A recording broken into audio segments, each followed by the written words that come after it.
Peace, infinite waters, diving deep once again. This is Sexology, water, fire, hot, cold, yin, yang.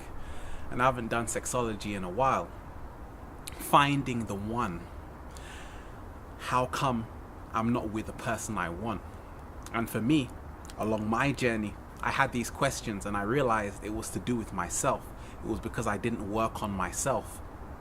And I realized the greatest relationship we can have is within ourselves, first and foremost, before we see anyone else. A lot of people, we feel we deserve to be with someone else.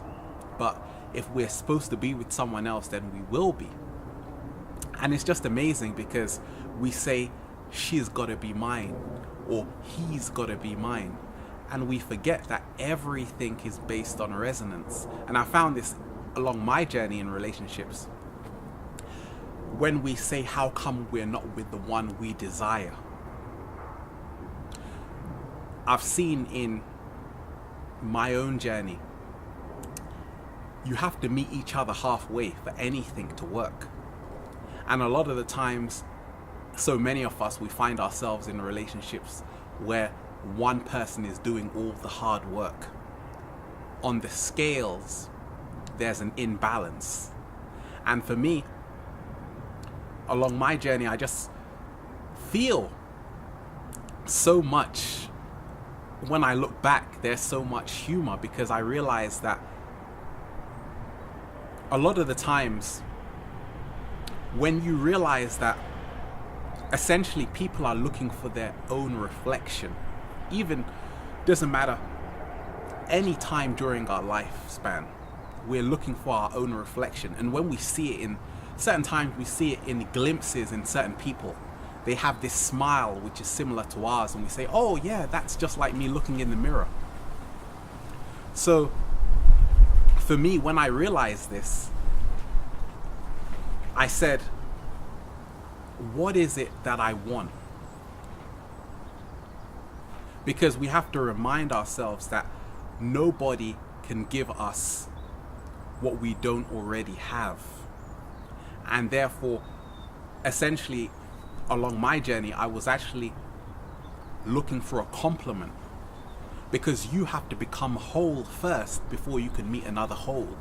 You can't be fragmented. A lot of us, our life is in a shambles, and we want to find someone who is going to make everything perfect. And I realized there is no perfect mate. Everything is, you have to meet someone halfway. You have to say, okay, I'm not looking for perfection in anybody. All I'm looking for is a compliment. And that's how it is. A lot of us, when you don't put all your eggs in one basket, because no one should be lifting us up from the ground. Because when you do that, the relationship turns bitter, it turns sour, because the other person becomes drained emotionally. And finding the one, I just realized on my journey, it was all about surrendering to who you are. And when you do that, you embrace yourself. And when someone loves you for who you are, then you know it's authentic. You could meet someone who has a big bank account balance and you fall in love because they can take you to this fancy restaurant, they can take you to the cinema, they can take you in their nice Ferrari or whatever. And a lot of the times, and then what? All of that wears off eventually. All that's left is the truth, and all that's left is, do I find resonance with this person? It's Sunday afternoon, there's nothing to do. Can you talk to this person for a couple of hours? Or do you need to turn on the TV? Because I always found it strange when we say, let's go on a date. We distract ourselves from each other. This yin and yang connecting. We're watching a movie which is distracting us from even getting to know each other on a more intimate level. And when you surrender, it allows you, and this is what I found on my journey, it allows you to see more clearly your other complement. Not your opposite, your complement. And when I found it and when I saw it, first of all, you realize that, especially as a man, and when you see a woman,